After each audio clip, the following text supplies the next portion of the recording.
Cette semaine aux courses débute dans 60, 59, 58, 57, 56, 55, 54, 53, 52, 51, 50, 49, 48, 47, 46, 45, 44, 43, 42, 41, 40, 39, 38, 37, 36, 35, 34, 33, 32, 31, 30, 29, 28, 27, 26, 25, 24, 23, 22, 21, 20, 19, 18, 17, 16, 15, 14, 13, 12, 11, 10, 9, 8, 7, 6, 5,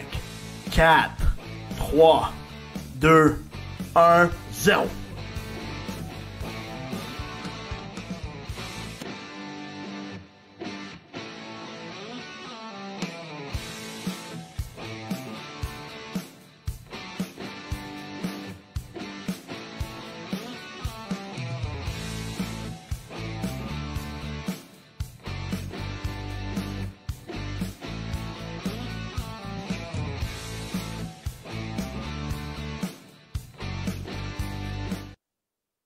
Bonsoir tout le monde, bienvenue à cette semaine aux courses édition du 6 juillet. J'espère que vous allez bien. Bienvenue dans nos studios chez Driver Performance.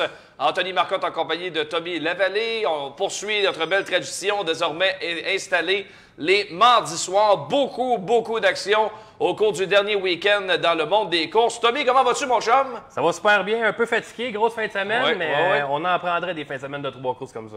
Hey, on est tellement bien installés ici dans les studios, là, amateurs de courses, là, que juste à notre droite, sur un écran, on a branché les gros blocs, la série Super Dirt Car qui est en piste ce soir du côté de Ransomville, qui est tout près finalement de la ligne des lignes de Niagara, tout près de l'Ontario finalement.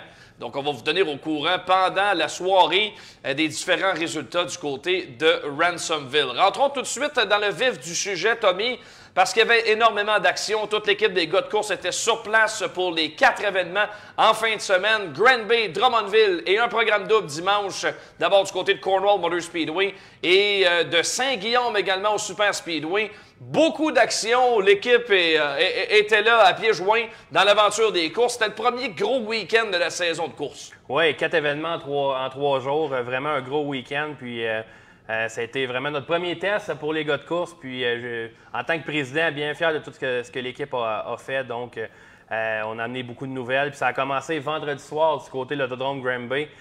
C'était le concours d'Arraupuy, 2e édition. La première édition, on s'en souvient, Simon Perrault avait remporté le concours d'Arraupuy avec son équipe. Et cette fois-ci, c'était assez spécial, disons.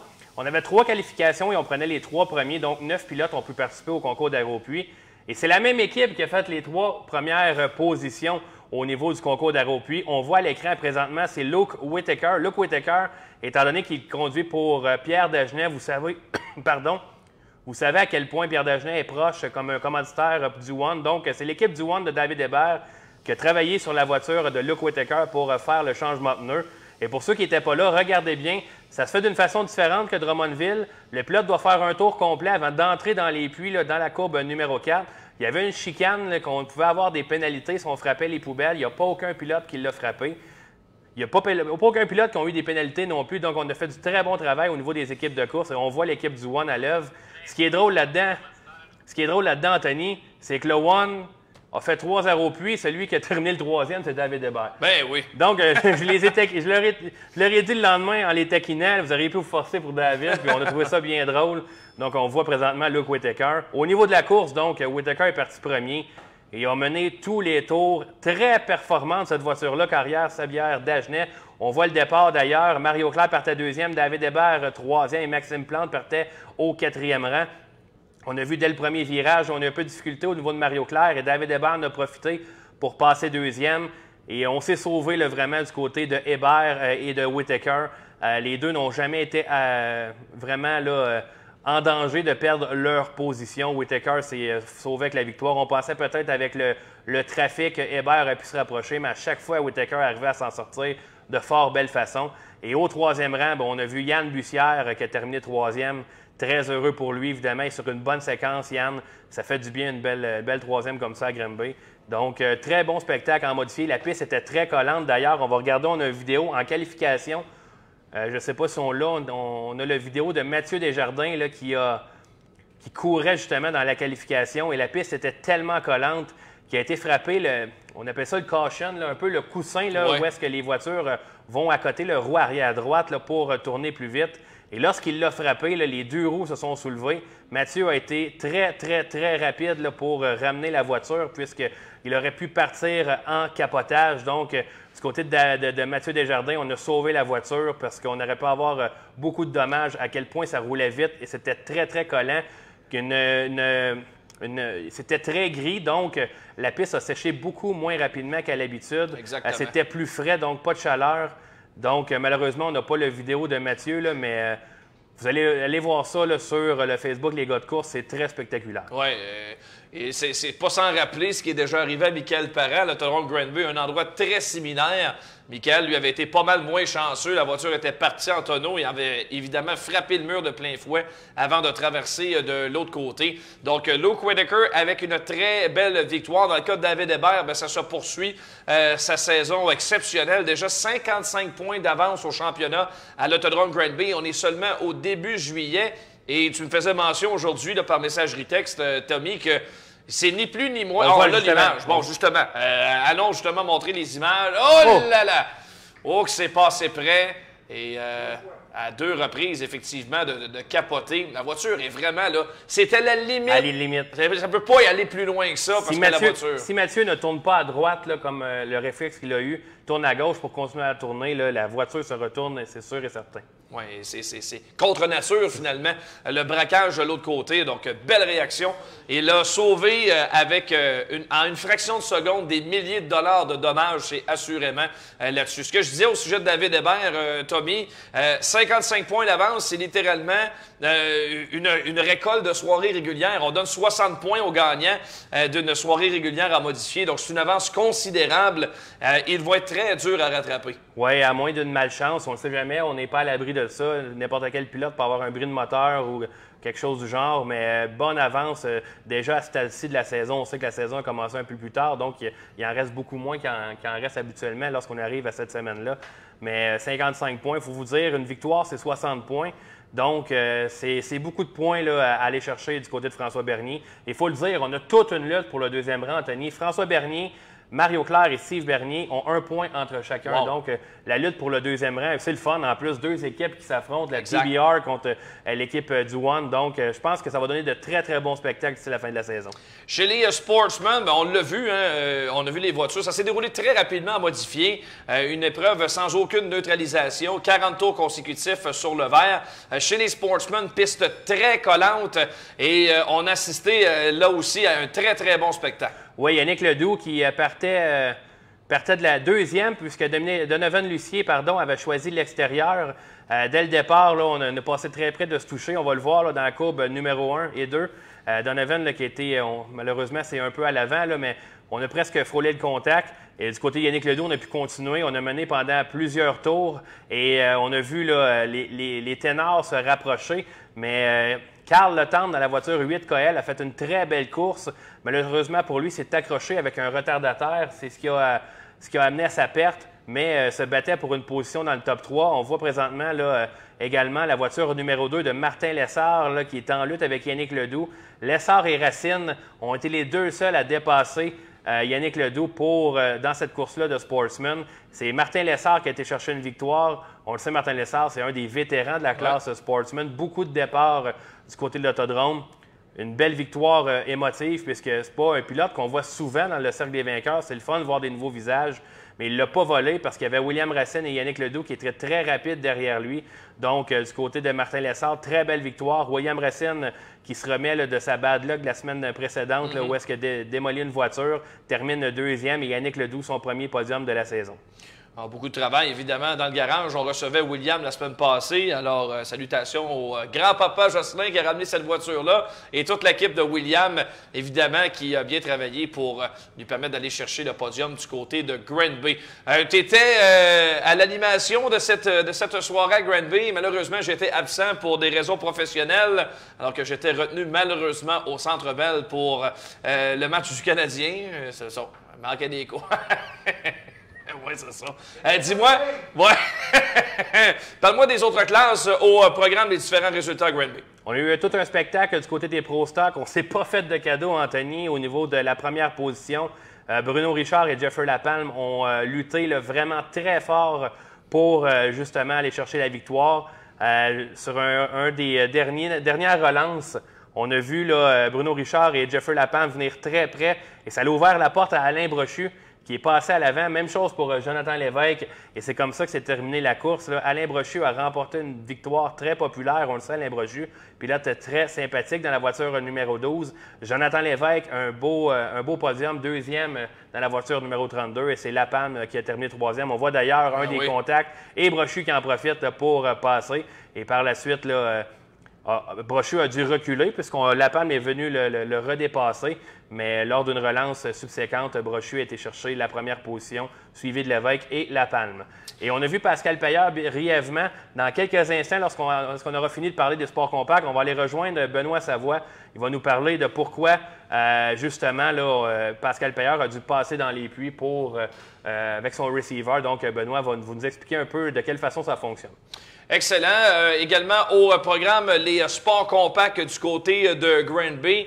Et encore une fois, compétition très féroce, mais il y a un pilote qui se distingue des autres jusqu'à maintenant cette année. Oui, Danick Sylvestre, déjà une troisième victoire cette saison. C'est pas compliqué, Anthony, en sport compact. Sylvestre a 3 victoires et Goyette en a 2. Donc, jusqu'à présent, c'est les deux ténors de la classe. C'est pas un hasard que ces deux-là sont 1 et 2 au championnat. Ouais. Mais du côté de Sylvestre, ça a été une très belle course. On a vu Alexis Charbonneau revenir également là, un peu plus aux avant-postes. Plus effacé, plus constant cette année, beaucoup de moins de victoires, mais a terminé deuxième tout juste derrière Sylvestre. Et c'est Dominique Blais qui a terminé troisième. Jérémy Goyette a pris le 4e rang. Donc, au niveau de Danick Sylvestre, on a pu encore prendre de l'avance au niveau du championnat. Lui qui en recherche un premier. Là, puis, on va avoir la chance, justement, tu vas avoir la chance, Anthony, de parler à Danick un peu plus tard dans l'émission. Danick Sylvestre qui va être un de nos invités. Et on reçoit également le promoteur du Super Speedway de Saint-Guillaume, Joël Brûlé, qui sera avec nous pour nous parler de ses débuts, de ses activités de promoteur du côté de Saint-Guillaume. Sans plus tarder, on s'en va rejoindre notre ami Benoît Savoie dans notre vaste studio des gars de course à Saint-Hyacinthe. Il est là, fidèle au poste. Ben, il faut que tu nous expliques un petit peu la situation en lien avec les receivers vendredi. Il y a certains pilotes qui ont dû partir en fond de grille en raison de receivers défectueux. Qu'est-ce qui s'est passé exactement? Parce que c'est une situation qui s'est vraiment produite dans quelques catégories différentes. Oui, premièrement, je vais commencer pour vous présenter le petit appareil. C'est un receiver qu'on appelle qui vaut environ une centaine de dollars. C'est un appareil qui peut vraiment faire la différence entre un incident entre deux bolettes ou un gros accident avec 4-5 pilotes d'impliqués. L'appareil sert uniquement qu'à recevoir les ondes radio, recevoir les indications de la direction, du directeur de course, programmé sur le 454.000. C'est la fréquence universelle pour toutes les séries qui courent sur le dirt, que ce soit la série justement Dirt Car, que ce soit les ISS, que ce soit toutes les pistes aux alentours, en Ontario et même aux États-Unis, toutes les pistes utilisent la fréquence 454. Il peut s'installer, les pilotes l'installent majoritairement sur leur habit, soit sur l'épaule ou sur le casque, comme on peut voir ici, il peut s'installer directement sur le casque. Donc c'est un petit objet là, qui n'est pas encombrant du tout. S'installe également avec ça prend les écouteurs. Les écouteurs, ça prend pas des petits écouteurs cheap. Là. Ça prend vraiment des écouteurs de bonne qualité qui rentrent vraiment complètement dans l'oreille. Il y a également la possibilité de faire mouler l'écouteur qui rentre vraiment moulé à votre oreille, ce qui améliore grandement le confort et la qualité de l'audio. Et comme on a ici également, on a le casque ici, qui est le casque d'Alex Lajoie, avec les écouteurs qui sont carrément à l'intérieur. Donc on a ça ici, ça se vend en kit. Donc on a le petit kit ici avec les écouteurs qui s'installent carrément dans le casque.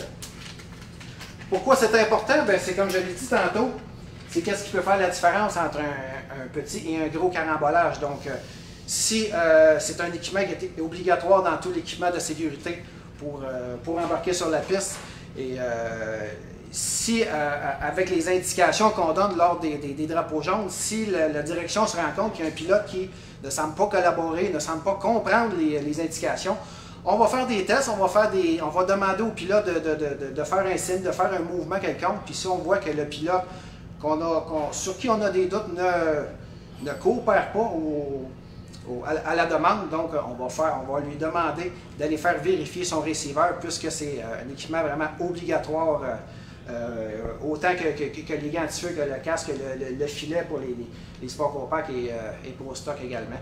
Donc c'est pour ça, c'est vraiment par mesure de sécurité, le receiver qui sert surtout à avertir pour les drapeaux jaunes, mais aussi va servir à donner des indications, des positions pendant le drapeau jaune, également des indications, admettons une voiture qui est en train de perdre une pièce, une voiture qui a de la fumée. Donc la direction de course, le directeur de course, parfois le signaleur aussi, va donner des indications sur qu'est-ce qui se passe en piste pour éviter là, tout danger sur la piste le plus possible pour les pilotes.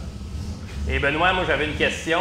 Vous savez, on est dans les locaux de Driver Performance. C'est un casque Zemp que tu as dans les mains, le casque à Alex Lajoie d'ailleurs, que Driver Performance vend. Donc, si vous avez besoin d'un bon casque de course, venez voir Alex, là, puis peut vous équiper également avec un système là, de support cervical là, de type ENS où j'oublie la marque malheureusement, là, mais il y a 2 marques qui la font, puis Alex a ça disponible. Donc, on les remercie également de nous avoir prêté son casque. Oui, exactement. Puis pour toute question sur toutes les mesures de sécurité, présentez-vous chez Driver Performance. Ils sont là pour vous répondre.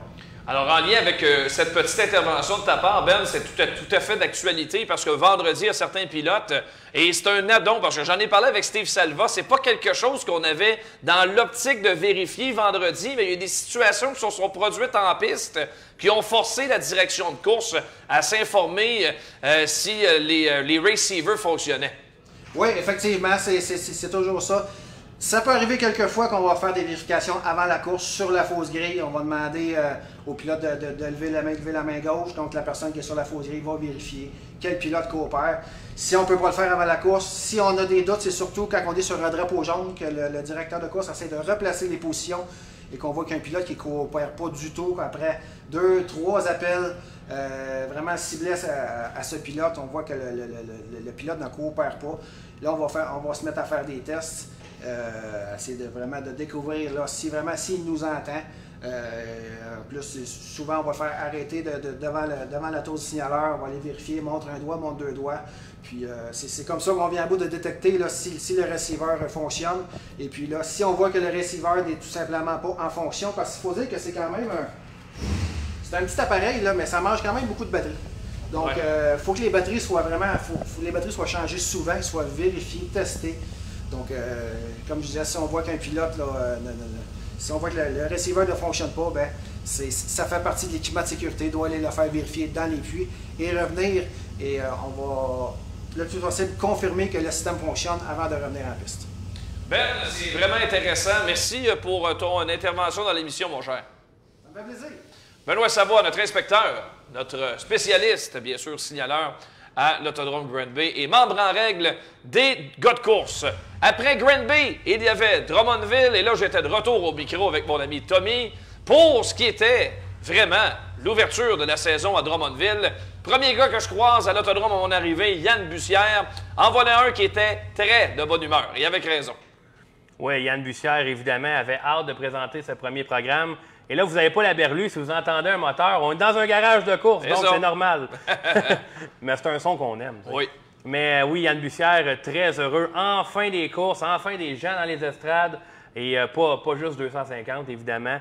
Fait encore des changements sur sa piste. Il a encore travaillé sa piste. Et on a eu tout un spectacle. Yann Bussière, j'ai eu la chance de m'entretenir avec lui suite à sa victoire en slingshot.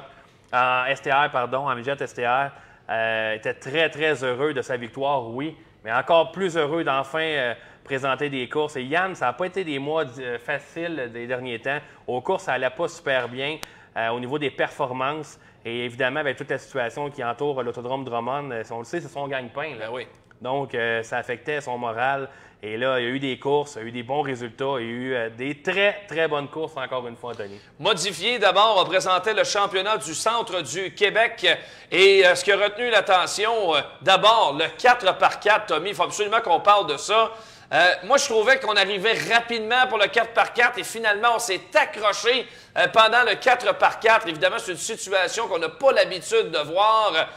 Bon, c'est à l'extrême droite de l'écran. Notre caméraman s'est fait prendre au jeu. On voulait absolument montrer les feux d'artifice. C'est tout à fait normal. C'est pas jamais rien d'un 4x4. Mais là, on s'est accroché et il y a plusieurs véhicules qui ont été impliqués dans l'accrochage. Mais celui qui a le plus écopé de ça, c'est Mathieu Desjardins. Oui, Mathieu Desjardins là, qui a vu une autre voiture passer sur son devant et a tout croché là, les barres de conduite à l'avant. Donc, a dû se diriger vers les puits avec la remorque. On a dû travailler très fort pour ramener cette voiture-là sur le circuit. Évidemment, on a laissé la chance aux équipes de réparer les voitures, faire un passage dans les puits, voir s'il y avait quelque chose de brisé. Mais c'est très, très rare. C'est la première fois que je vois ça. Deux pilotes se sont accrochés, puis il y a eu l'effet domino derrière. Donc, on a pu reprendre le départ et David Hébert, c'était une fusée, Anthony, dans les premiers tours. C'était une demi-seconde à presque 8 dixièmes à chaque tour plus rapide que les pilotes qui le suivaient. Il s'en allait là, allègrement vers une victoire devant François Bernier. Lorsqu'il est arrivé dans les retardataires, on va voir le vidéo. D'ailleurs, le voilà le vidéo. David Hébert est premier, s'amène derrière Evan Racine là, pour lui prendre un tour. Et David se laisse glisser. Là. Malheureusement, il n'y avait pas clairé Evan. Il n'y avait pas assez d'espace pour aller se glisser devant. Donc, les deux voitures se sont accrochées, sont restées prises une dans l'autre. Donc, du côté d'Hébert, on a dû repartir là, le dernier sur le tour du meneur. Mais on avait presque pris des tours aux 16 premiers, je crois. C'est ça. C'était complètement fou à quel point la voiture One allait vite. En l'espace de 33 tours seulement. François Bernier se rapprochait quelque peu dans les derniers tours, mais ça faisait quelques tours, justement, que Hébert a été pris dans les retardataires. Donc, ça a mis fin aux espoirs de victoire de David Hébert et ça a ouvert la porte toute grande à un duel entre les frères Bernier à la relance. François et Steve là, qui ont lutté, justement, on le voit, là, ça a été tout un départ de Steve Bernier. On croyait bien qu'il était pour avoir le dessus sur François, mais la ligne extérieure était plus rapide. François a pu revenir et aller chercher une deuxième victoire en autant de départ du côté de l'autodrome Drummond. Lorsqu'on pense à François Bernier, Anthony, on pense à l'autodrome Granby. Exact. Et là, il domine présentement le championnat du côté de l'autodrome Drummond. C'est le fun de le voir. Il y a des mauvaises langues qui disaient « Ah, François Bernier, c'est un gars de Granby. » Exactement. Mais là, il est en train de prouver. Il traînait cette réputation-là depuis longtemps. Ouais. C'est dommage parce que c'est tout un pilote, François. Et encore une fois, il l'a prouvé. Il a été chercher une victoire devant Steve. Steve, une belle deuxième position. Et mon coup de cœur de la journée, la troisième place de Jean-François Corriveau. Partait deuxième, s'est battu aux avant-postes pendant toute la course. A été chercher une très belle troisième position. Il était très heureux lorsque tu as parlé avec lui. Ouais, JF, je disais, tu sais, JF, c'est le fun de te voir performer de la sorte, terminer troisième parce que tu travailles fort, tu es un fidèle compétiteur, tu cours souvent 3 fois par semaine et tu mets beaucoup d'argent dans tes opérations aux courses.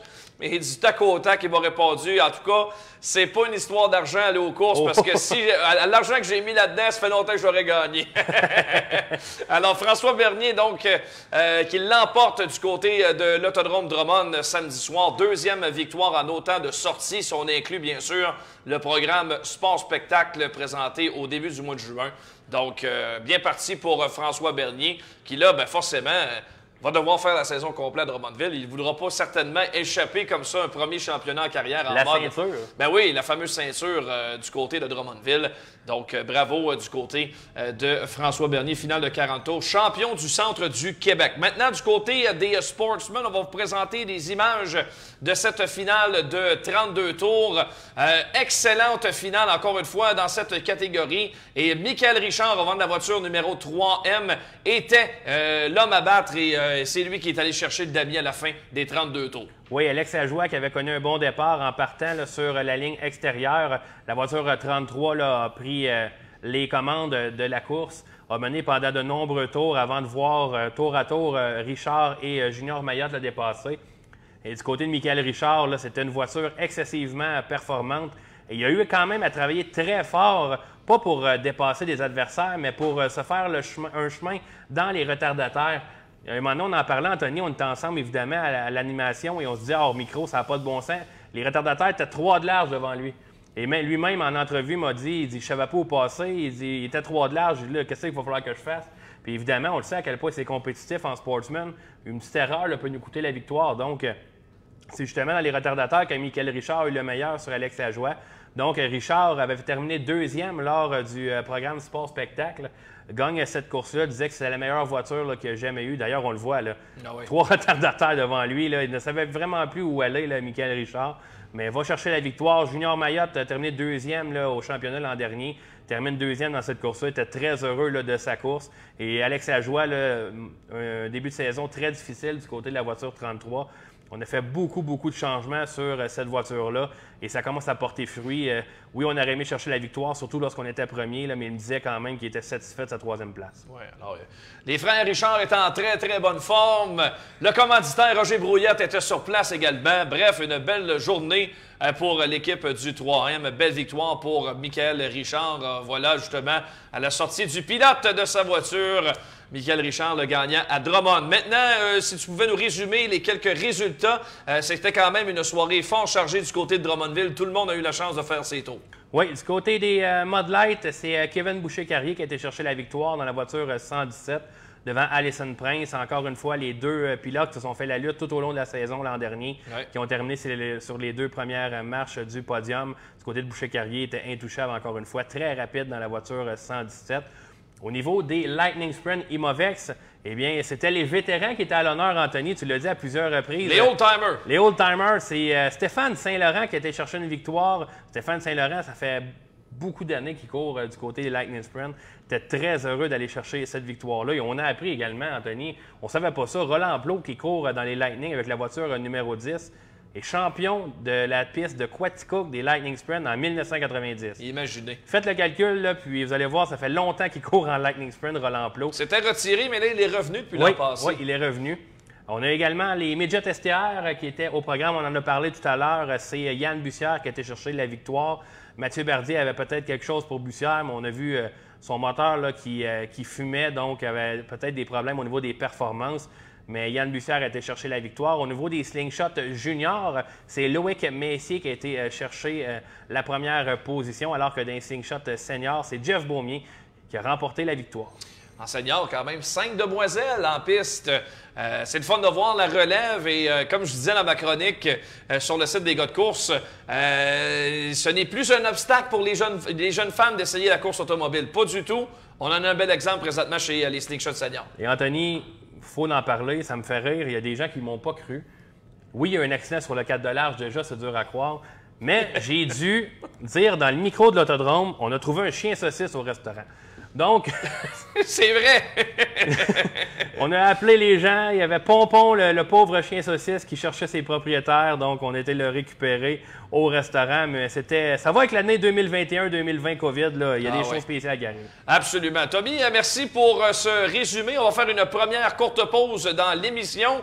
Lui, il était du côté du Cornwall Motor Speedway alors qu'on présentait la première étape du Canadian Nationals et qu'on rouvrait les estrades du côté ontarien à Cornwall. Midi Beur, Kevin Hébert va être avec nous pour son résumé de soirée.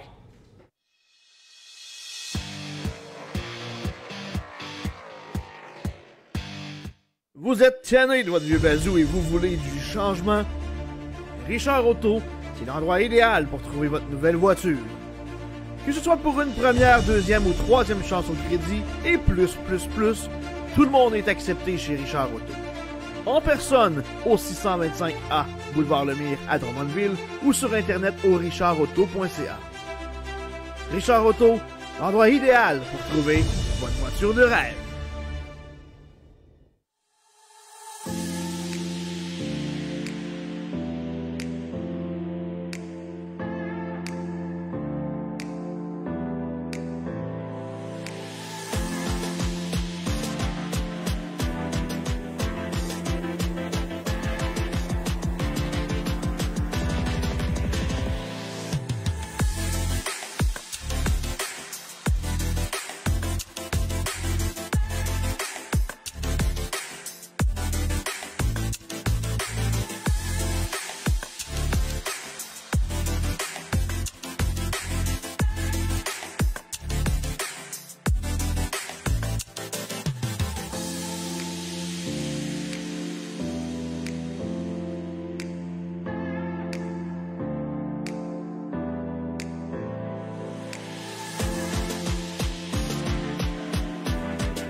On est de retour dans cette semaine aux courses. Kevin Hébert qui se joint à nous. Avant de rentrer dans le vif du sujet du côté de Cornwall, on vous rappelle que vous pouvez en tout temps participer au contenu de l'émission en partageant vos commentaires qu'on peut se permettre d'utiliser à l'écran. Important par contre de commenter sur la page des gars de course. Alors si vous nous écoutez sur une autre plateforme, que ce soit les pages de l'Autodrome Drummond ou l'Autodrome Granby, ça ne peut pas fonctionner. Ça doit être vraiment sur la page des gars de course. Et si vous n'êtes pas déjà fans de notre page, c'est le temps de le faire. Et autre petite annonce, comme on l'a fait au cours des derniers jours, si ça vous tente d'acheter les programmes de course, nous, on est sur place à l'Autodrome Granby et à l'Autodrome Drummond. C'est nous qui nous occupons justement de capter les images vidéo des différents programmes. Alors, si vous souhaitez faire l'achat de ces vidéos, veuillez communiquer avec nous par messagerie privée sur les gars de course et on va justement s'acquitter de votre demande. Alors, les programmes de course depuis le début de la saison, ils sont disponibles et c'est notre ami Cédric Savoie qui va s'occuper de vous. Bon, là-dessus, Mélibeur, comment ça va, mon cher ami? Ça va très bien, puis toi? Yes! T'es allé faire un tour. T'as couru d'abord samedi. Oui. En STR et puis... Pas longtemps. Pas longtemps. Non, pas longtemps. Ça a été court et touchant, ta sortie. Ça non, hein? T'as le fun, on regardait ça dans le pit. Ouais, c'est Hein, ça. les gars de towing dans un à Drummond, on s'est fait du fun à côté. Ouais. Honnêtement, là, t'as plus le fun que courser quasiment. Soirée très occupée pour les remorqueurs en STR en particulier. Dis-moi, Kevin, le lendemain du côté de Cornwall, c'est comme reporter que tu es allé faire un tour du côté de Cornwall Motor Speedway. Premier gros programme de la saison présenté par Raymond Lavergne et toute la famille. Le Canadian Nationals en modifié et également la série Race for the Cure en Sportsman. Donc, quand même, deux gros événements. Et c'est quand même une recette gagnante. Ça. Depuis quelques années à Cornwall, on met sur des événements importants au cours de l'année. C'est une mini-série en modifié et c'est souvent une série dont il y a un fort contingent québécois là, qui va encourager. Puis, il n'y avait pas de meilleure date pour faire le premier programme, justement, avec ces deux séries-là, parce qu'il y avait des spectateurs. Exact. Porte ouverte pour Raymond Lavergne, puis une belle soirée, entre autres, là, modifiée.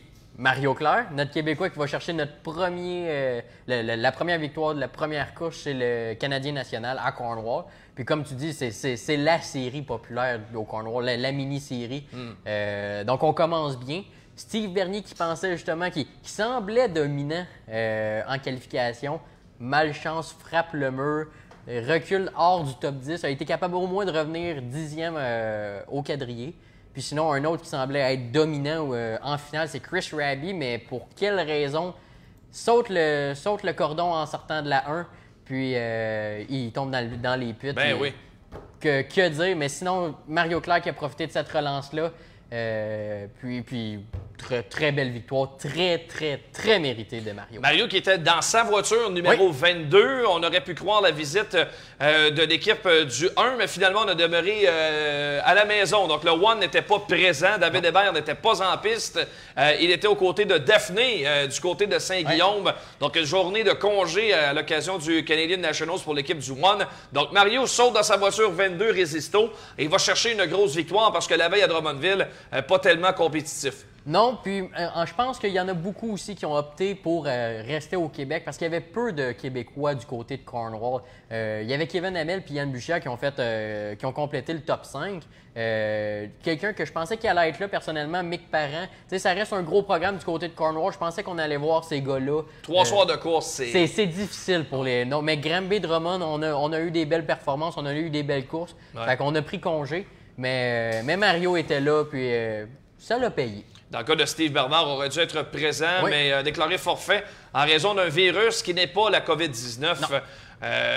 Il était en piste le samedi, avait été testé d'avance et ce n'était pas le virus, mais n'était pas en très bonne forme, le cowboy, pour le programme à l'Autodrome Drummond de samedi. Donc, très belle victoire pour Mario Claire qui vient en quelque sorte surprendre, aller chercher le premier damier de sa saison dans sa propre voiture parce qu'il est passé quand même assez proche dans la voiture 1.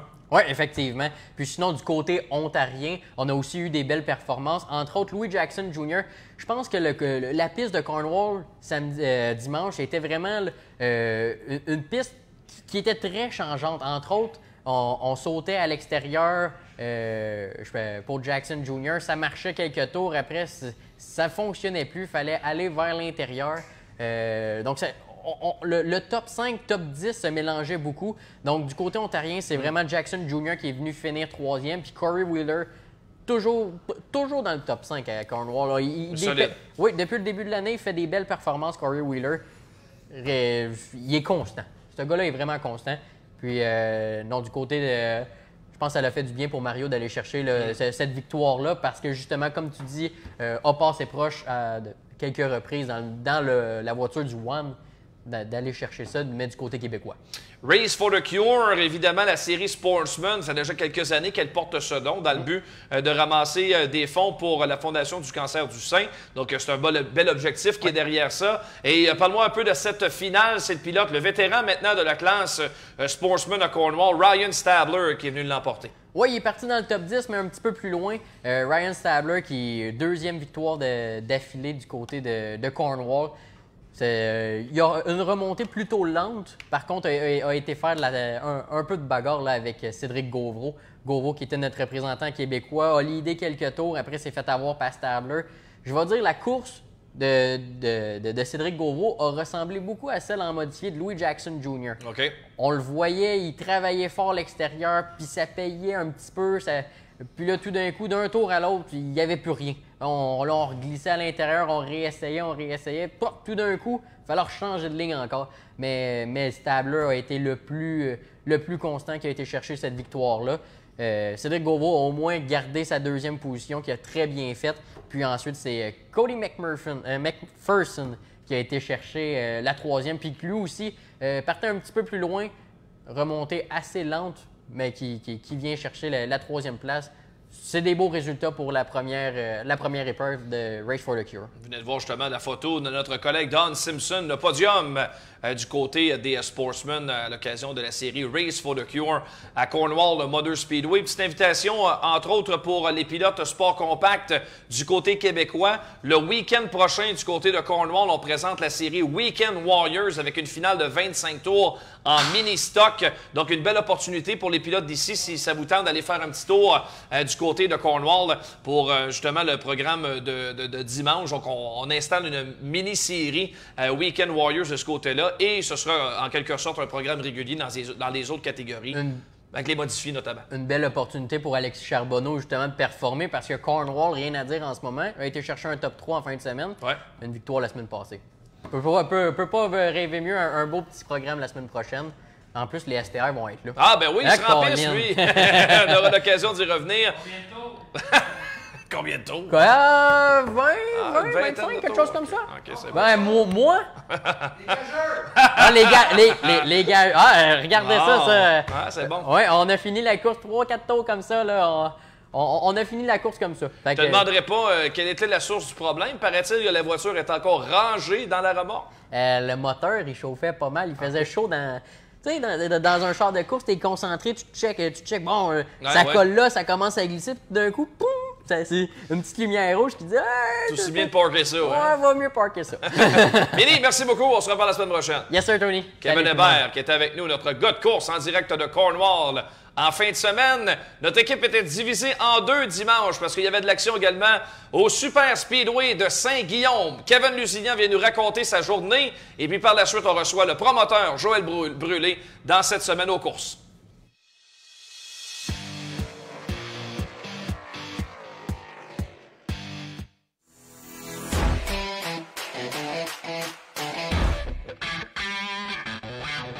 En 2021, l'Autodrome Drummond fête ses 70 ans et se réinvente.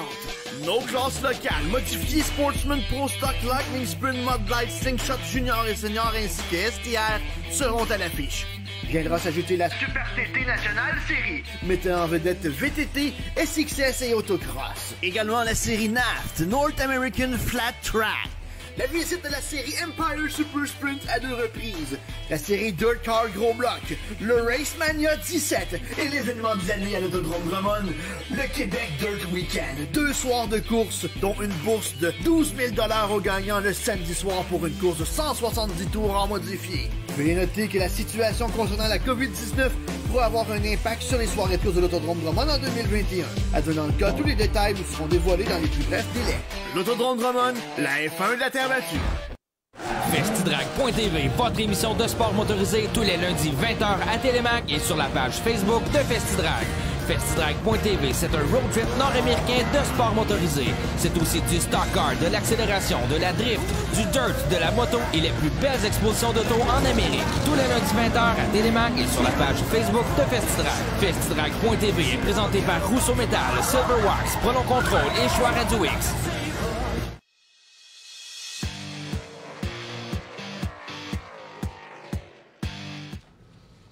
De retour dans cette semaine aux courses. Merci à tous nos partenaires d'embarquer dans notre belle folie des gars de course. Lulu est avec nous, Kevin Lusignan qui a eu un programme triple lui, en fin de semaine, aux commandes musicales à Grand Bay, aux commandes musicales à Drummond et comme journaliste reporter dans les puits à Saint-Guillaume. Lulu, comment s'est passée ta journée dimanche? Ben, on savait que c'est une première à Saint-Guillaume. On a hâte de voir comment ça va aller du côté de Joël. On sait qu'il a travaillé énormément là-dessus cet hiver. Il voulait avoir quelque chose je veux dire, qui se rapproche de Granby et de Drummondville. On avait la classe Sportsman qui était la classe vedette là-bas. Les semi-pro Open, Pro Stock Open. On le sait, ça fait des courses qui sont intéressantes, mais c'est différent. Ça joue plus dans le tôle que mettons, nos séries Pro Stock standard. Qu'est-ce qui est arrivé un petit peu en Sportsman? Victoire de Johnny Allaire. C'est Christopher Cordeau qui a vraiment été surprenant, qui est un bon bout de temps en avant de la finale de 40 tours. Et Allaire, avec l'expérience, a réussi à le passer dans le bas de la coupe numéro 2 et se sauver avec la victoire. Derrière lui, des noms qu'on connaît quand même assez bien, Samuel Charland et Félix Murray qui vient terminer en 3e position. Premier podium pour les beaux-frères. Eh oui, effectivement. Je pensais voir Sam dans le Dash for Cash après la finale parce qu'on avait un petit Dash for Cash de 4 pilotes. C'est Patrick Picotin qui était le 4e pilote, terminé en 4e place. Picotin qui d'ailleurs a remporté le Dash for Cash. Samuel Charland qui n'a pas embarqué. Je ne sais pas si on a des problèmes avec la voiture. Okay. On est resté dans le centre du circuit. Fait saillant remarquer, on parlait de jeunes pilotes, on sait qu'il y a du côté de Saint-Guillaume, mais d'autres pilotes qu'on ne voit pas souvent sur nos pistes régulières. Et là, on avait le Kevin Letendre avec la voiture LP3 qui a quand même eu une belle soirée. Il partait de l'avant dans sa qualification, réussi à amener 4 tours, mais les vétérans lui ont fait la passe lors d'une relance. Mais je pense que l'expérience, elle rentre tranquillement. Un autre fait d'armes qui est quand même assez important, la Daphné Hébert, la fille de David. Ben oui, Daphné. Les slingshots étaient présents sur la Grande Track David. Anthony, c'est spectaculaire. Voir les slingshots sur une piste aussi grande. Ça roule pas mal plus vite, là. Et c'est... à la sortie de son véhicule, elle dit que c'est le Syracuse des slingshots. On peut l'embarquer à Saint-Marcel, ça va aller vite aussi. On a déjà vu ça. mais je le comprends. Je veux dire, l'ajustement doit être incroyable en slingshot. Quand on a l'habitude de rouler sur un tout petit circuit où il n'y a souvent pas d'extérieur, là, c'est pas mal différent sur un plus grand circuit. Il y a plusieurs chemins. Là. On s'entend qu'on peut passer à 3-4 voitures de large.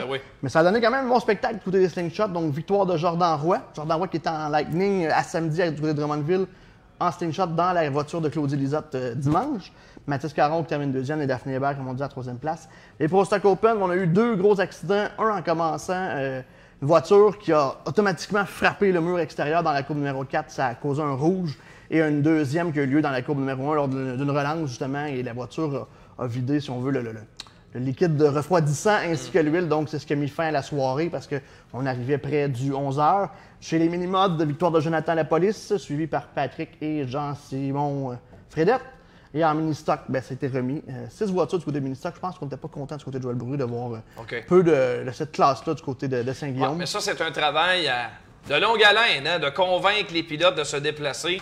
Et je pense que là-dessus, on a peut-être un petit peu de travail à faire. On va lui jaser de certains sujets dans quelques instants. Tu étais justement dans les puits à recueillir des informations, des échos. Et je pense que c'est important de le mentionner, les gens qui ont mis l'épaule à la roue, Kevin, dans ce projet de réouverture à Saint-Guillaume. Il y avait du travail à faire pas mal. Oui, et ce qui est arrivé, dans le fond, c'est que Jean Préville, qu'on connaît souvent, qui donne des coups de main à nos promoteurs ici au Québec, le vendredi, il a contacté Joël, puis lui a demandé si c'est quelque chose qu'il pouvait faire pour plus avoir d'annulation de programme. Geste que je trouve quand même assez important. Geste bénévole de sa part, qui s'est présenté avec 2 grues pour justement créer des drains. Parce que le drain qu'on avait, on le sait, Saint-Guillaume, c'est une terre glace bleue, comme il m'expliquait. Ça veut dire quoi? Ça veut dire que ça sèche pas. L'eau, elle reste toujours là. Fait qu'il a refait un drain dans les puits au complet avec du gravier, justement, pour que l'eau puisse s'écouler, justement, vers les champs. Et dans le centre du circuit, justement, on avait un problème avec la pompe, l'eau ne se vidait pas non plus. Raison pour laquelle on a cancellé la semaine d'avant. Donc, on a tout refait ça en totalité. Il a passé un bon vendredi au complet du côté de M. Préville à faire ça. Puis je pense qu'il il mérite d'être salué justement par rapport à des gestes comme ça. C'est le fun d'avoir des bénévoles qui s'impliquent pour le monde des courses. Absolument. Lulu, je te laisse filer parce qu'on se reparle tantôt dans la chronique NASCAR. Il y avait de l'action pas mal du côté de Road America en fin de semaine au Wisconsin. NASCAR qui allait s'installer là-bas, puis ça a été tout un succès sur circuit routier. Pour faire suite sur Saint-Guillaume, Joël Brûlé, le promoteur, sera avec nous dans quelques instants.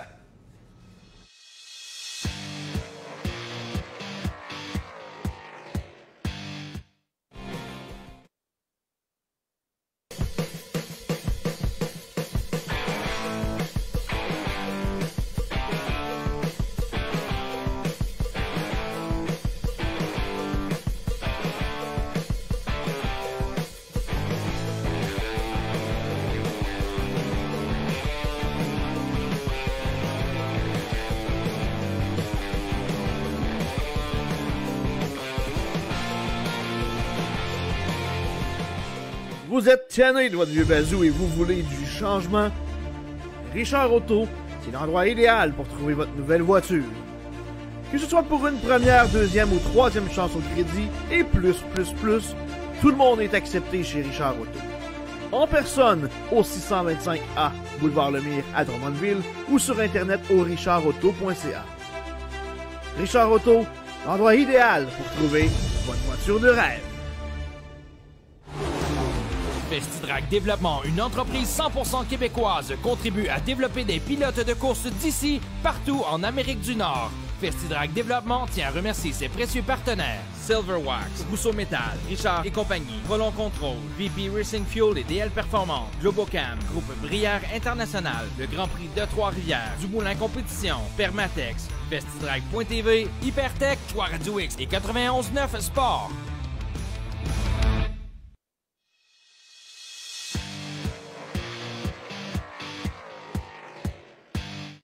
Il va s'ajouter dans la longue lignée des gens importants à s'être déplacés en studio à Saint-Hyacinthe. Joël Brûlé, comment vas-tu, mon cher? Très bien, merci. Merci de te déplacer en studio, de nous jaser aujourd'hui de l'ouverture du Super Speedway de Saint-Guillaume. Ça fait longtemps que tu attends après ça, Joël. Et là, enfin, vous avez une météo clémente en fin de semaine et pas à peu près dimanche pour votre premier week-end. Oui, on avait eu une bad luck la semaine d'avant. On avait été victime à Saint-Guillaume d'une grosse pluie dans la nuit, juste précédemment le spectacle. Ouais. Ça l'a trop hypothéqué le site. En fait, la piste de course, on en serait venu à bout. Le problème à Saint-Guillaume, c'était les puits d'avitaillement. Je pense que si on avait fait des courses, les équipes de course auraient brisé leurs équipements. Et puis, il n'était pas question de ça. Là, je veux pas que les gens aient des difficultés à venir chez nous. Alors, j'ai préféré tirer un trait là-dessus. Puis, je me suis dit, on va avoir une deuxième chance à un moment donné. Puis, on a vécu cette chance-là dimanche soir. Bon, premier programme, beaucoup de commentaires positifs. Les gens avaient hâte de venir te voir, voir les nouvelles installations. Il y a eu beaucoup de temps, beaucoup d'argent aussi qui ont été consacrés à ramener le circuit. Je sais que tu as travaillé comme un forcené pendant les derniers mois pour placer ça comme il faut, à ton goût, et aussi que le circuit soit plus sécuritaire. Et tu as martelé ça au cours des dernières semaines. Pour toi, c'était quelque chose de très important. Absolument. Quand j'avais visité le circuit la première fois, là, disons en novembre, on avait identifié deux zones qui étaient très, très à risque. Donc, le coin 4 et le coin 2, là, en sortant, c'était vraiment, vraiment difficile, c'était compliqué. Alors, ce qu'il fallait faire, c'est qu'il fallait ramener de la terre pour relever la sortie du virage. Ça s'est fait avec l'aide de Jean-François Arpin qui m'a donné un gros coup de main là-dedans. Et puis, des petites choses que les gens ne voient pas à l'œil, mais ce circuit-là avait des petits pièges difficiles. On a enrayé la majeure partie de ces pièges-là. Il reste un petit peu deux petits trucs à régler là, pour que j'aille vraiment l'esprit en paix. Là. Et puis, ça va se faire possiblement, pas cette semaine, la semaine prochaine. Mais je dirais qu'au niveau de la sécurité, Saint-Guillaume va avoir tous les leviers. Il y a eu un changement de propriétaire. Junior Pouliot, pour qui dorénavant tu es devenu promoteur, tu as pris justement les guides, la promotion du circuit. Junior a été là pendant une seule saison à titre de promoteur. Depuis longtemps, la famille de Jean-Noël était en arrière du circuit. C'est un circuit qui, pendant plusieurs années, était pratiquement inexistant, un événement ou deux par année. Et donc, finalement, un site de course, tu pas le choix de le préparer, qu'il soit prêt et qu'on doit mettre de l'argent chaque année là-dedans. Je veux dire, ce sont des installations là, qui doivent revoir un peu de son lustre à chaque fois, à chaque année. Tu as raison, Anthony. Pour cette saison, on s'en est relativement bien tiré parce que j'avais pas la capacité de faire des investissements majeurs. T'sais, je pouvais pas, j'ai pas un budget. J'ai été à salaire toute ma vie. Oh oui. Puis j'ai pas de cachette à faire à personne. C'est toutes mes économies personnelles que j'ai misées là. Alors, il faut que ça fonctionne. Là, ça n'a pas le choix. Et je devais mettre de l'huile de coude parce que c'était la seule façon qu'on avait de s'en tirer. Juste au niveau du restaurant, là, on a mis au-delà de 100 heures là-dedans. On a tous les appareils de cuisson, ça a été démonté, refait à neuf. Mais je ne les ai pas changés, je les ai réparés. Le peu d'équipement qui restait au niveau pour taper la piste, les pompes et tout ça, on a réparé les choses. Et puis on est venu à bout de faire quelque chose, on est venu à bout de faire fonctionner ça avec de l'huile de coude. Faut pas s'attendre, pour les gens qui n'étaient pas là dimanche, il ne faut pas s'attendre à avoir une transformation de Saint-Guillaume au goût du jour. C'est pas le cas. C'est fonctionnel, c'est propre, mais tu sais, ça reste que c'est un site qui est encore un petit peu à faible coût. Il faut se donner leur juste. Et de toute façon, je veux dire, tu n'as pas la prétention, tu ne l'as jamais eu d'ailleurs, de dire on va compétitionner Granby, puis on va compétitionner Drummond en partant. Puis de toute façon, je veux dire, est-ce que c'est vraiment l'objectif en arrière de ça? Vraiment pas. Ça serait complètement illogique de mon côté. Moi, je ne vois pas ça de cette façon-là. Moi, Joël Brûlé, il ne s'en va pas compétitionner Yann Bussière à Drummondville, il ne s'en va pas compétitionner Dominique Ducier à Granby, puis il ne s'en va pas compétitionner Raymond Lavergne à Cornwall. C'est pas ça du tout. Tu sais, les classes que j'ai chez nous, oui, j'ai les sportsmen qui courent dans ces autodromes-là. Par contre, le bassin de sportsmen, le bassin de pilote permet que deux autodromes à 2h30 de route de différence puissent cohabiter. Les semi-pros courent chez moi seulement. Les Pro Stock Open courent chez moi seulement. Les mini-stocks, les 4 cylindres, bien, je pense que le bassin permet à ce que j'ai des mini-stocks chez nous puis que Raymond ait ses mini-stocks chez lui. Alors, je vois pas. Moi, je ne suis pas au niveau de la compétition. Je ne le vois pas du tout de cet ordre-là. Et il ne faut pas. Je n'ai pas la machine pour compétitionner ça du tout. Ça ne fait même pas partie de l'idéologie de Saint-Guillaume cette saison. Oui, puis je comprends bien ça. Puis de toute façon, je pense que la mission de Saint-Guillaume, à l'instant même, puis c'était la même chose à Saint-Valère, la défunte piste où j'ai déjà travaillé, qui a formé des pilotes. Je veux dire, les Kevin Poliquin, les Junior Mayotte, et nomme-les, il y en a eu plein qui ont passé par Saint-Valère, qui ont commencé, Johnny Allaire en est un autre, qui ont commencé à courir là, qui ont pris la piqûre pour les courses, et regardez, maintenant, ils courent à Drummond, puis ils courent à Granby, puis ils ont du succès. Si Saint-Guillaume est un terreau fertile de développement, puis les gens vont s'amuser à un prix peut-être un petit peu plus modique, je pense qu'on a vraiment là une recette gagnante. Bien, tu as absolument raison. Tu sais, je vais parler de Jean-François Corriveau, que tout le monde connaît. Tu sais, c'est un gars qui roule très, très bien en modifié présentement. C'est un gars qui n'est pas avare de rien, dépense les... Tu sais, c'est un gars qui a dépensé des gros sous. Bien, le rêve et l'histoire de Jean-François Corriveau a débuté à Saint-Guillaume. Exact. Alors, si Saint-Guillaume peut produire d'autres Jean-François Corriveau, bien, ça va être mission accomplie chez nous. Ça prend quelque chose pour débuter. Puis Granby, Drummondville, il faut se dire les vraies affaires. Cornwall, c'est professionnel. Ça peut être intimidant pour quelqu'un qui n'a jamais couru de sa vie de se présenter à l'Autodrome Drummond un samedi soir, de courir contre des David Hébert, contre des Mario Clark, contre des Mathieu Desjardins, contre ces gars-là, d'arriver avec l'équipement puis de pas trop savoir, ça peut être déstabilisant. Alors, de venir faire une saison ou deux à Saint-Guillaume, juste s'acclimater au véhicule, comprendre les règles, bien, je pense que la mission de Saint-Guillaume, à l'heure où on se parle, je pense que c'est là. Tout à fait. Ça me ramène au programme de dimanche. Vous n'avez pas été en mesure de compléter votre programme. Et j'ai lu un petit peu les réseaux sociaux. Il y a eu des critiques auxquelles tu as répondu. Et c'est quelque chose qui t'affecte. À chaque fois qu'on critique, ça vient te chercher parce que tu mets toutes tes tripes sur la table pour que ça marche. Qu'est-ce qui s'est passé? Je veux que tu nous l'expliques. Bien, en fait, j'ai fait une erreur de promoteur. Je suis passablement responsable du fait que le programme de course s'est arrêté un petit peu avant. La raison est simple, c'est qu'un programme de course à Saint-Guillaume, tu ne peux pas avoir 6 classes au programme. Par contre, je suis un jeune promoteur, je voulais avoir un car count agréable. Je voulais m'assurer du moins de ne pas finir la soirée avec 25 000 dans la misère. Fait que je me suis dit, je vais mettre une classe de plus au programme et puis je vais essayer de m'en sortir avec ça. Le problème, c'est que quand tu mets beaucoup de classes au programme, ben ça meuble l'espace-temps. Exact. Dans la catégorie Pro Stock, il est arrivé un avarie, un accident majeur. Et puis la voiture s'est vidée d'huile et d'antigel sur le circuit. Là, il est 10h30 quand ça arrive. J'ai une décision à prendre parce que le temps qu'on va nettoyer ça, il n'est pas question qu'on fasse redémarrer des voitures de course sur un circuit qui est plein d'huile, plein d'antigel. J'ai une décision à prendre, il est 10h30. J'ai pris un engagement avec le maire de Saint-Guillaume que je ne dépasserai pas 11 heures. Ce qui est normal, je veux dire, les gens travaillent le lundi. Absolument. Et puis, Saint-Guillaume, on est en plein cœur du village, là, on est devant l'église. Ah ouais, alors, pour respecter mon engagement, et puis pour faire en sorte qu'on ne redémarre pas des courses cul par-dessus tête dans des conditions difficiles, dans des conditions qui n'étaient pas sécuritaires, j'ai mis un trait là-dessus.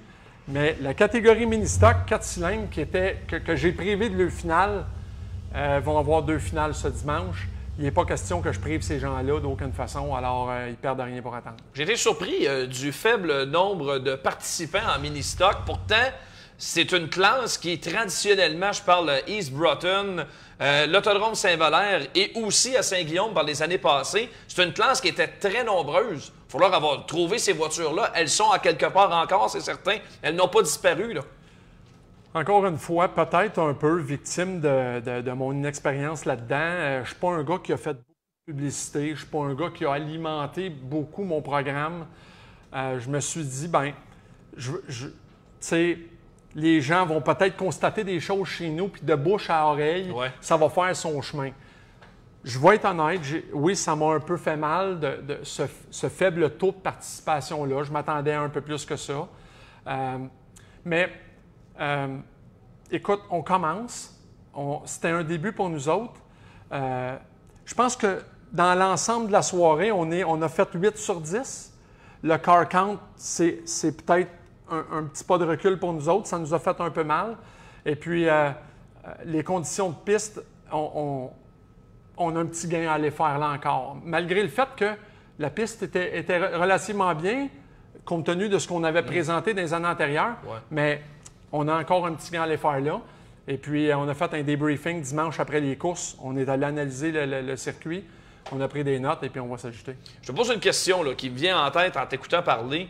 Je me souviens, historiquement, l'Autodrome Saint-Valère, il n'y avait pas de lumière. C'était des programmes qui étaient présentés de jour. Compte tenu de la terre que vous possédez à Saint-Guillaume, c'est une glace qui est très, très particulière. Est-ce que ça se ferait des programmes de jour à Saint-Guillaume? Pas dans des gros soleils et avec des grands vents. OK. C'est pas possible. Le vent, là, les gens sont peut-être pas au courant de ça, mais c'est pire que le soleil. Le vent, ça tire l'eau de la piste. Alors, si tu mets le vent et puis que le vent sort l'eau de la piste puis que le soleil part avec... Puis les voitures balaient, évidemment. Oui, exactement. Puis de l'argile, là, on travaille ça depuis 3 mois, puis j'ai fait beaucoup de tests avec ça. J'ai beaucoup fait de tests. Et puis, c'est difficile. De l'argile, là, c'est un peu comme un cocon que tu veux le faire devenir pickle. Là, là tu le marines, puis à un moment donné, dans l'espace de tout ça, là, ben là, il vient de virer pickle, puis il ne reviendra plus jamais cocon. Là. Alors, de l'argile, c'est un peu comme ça. C'est un peu de même. Alors, c'est difficile à maîtriser tout ça. Mais on fait des tests, puis on est en train d'en venir à bout. Mais je ne crois pas que de revenir à des conditions de jour je pense pas que ça fait pas partie des plans. OK. Dis-moi, Joël, au niveau de ton calendrier d'ici la fin de la saison, il semble que vous retournerez aux courses en fin de semaine, dimanche. Oui. Est-ce qu'on peut s'attendre à des courses tous les dimanches? Comment tu vois ça jusqu'au reste de l'été, jusqu'en septembre-octobre? On va en faire la majorité des dimanches. Par contre, tu sais, il y a les gros blocs à Granby, Drummondville, Cornwall pour le 19, 20, 21. Oui. J'irai pas faire des courses le 18. Ça ferait pas de sens. Il faut respecter le dollar loisir de l'amateur. Alors là, tu sais, faut comprendre tout ça. Et puis, ça serait pas utile ni pour Saint-Guillaume, ni pour les amateurs de course, ni pour les équipes de course d'aller faire un programme de course le 18. Ça serait illogique de faire ça. Je me mettrais à risque. Et puis, je veux pas faire ça. L'objectif, c'est pas d'aller se donner de la misère à personne. Et puis, il y a peut-être des gens qui viendraient à Saint-Guillaume, mais j'hypothèquerais peut-être une de leurs soirées de gros blocs. Ouais.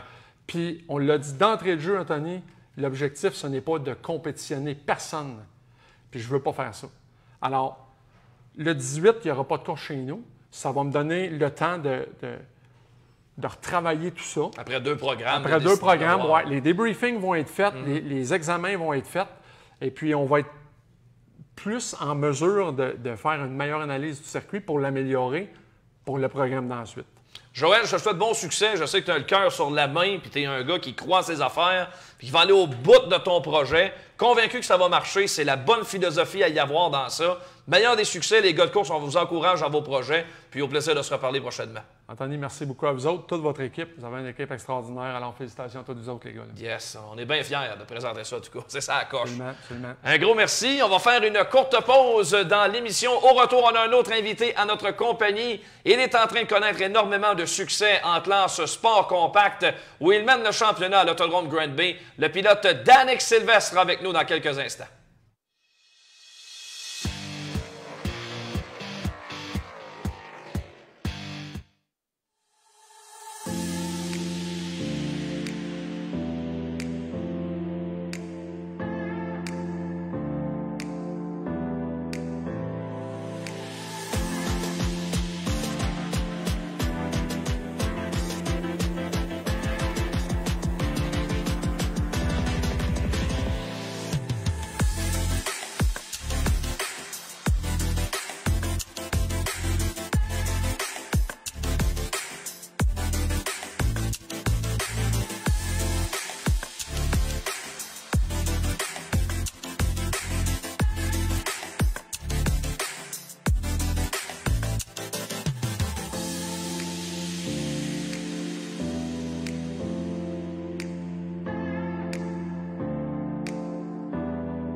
FestiDrag.tv, votre émission de sport motorisé tous les lundis 20h à Télémac et sur la page Facebook de FestiDrag.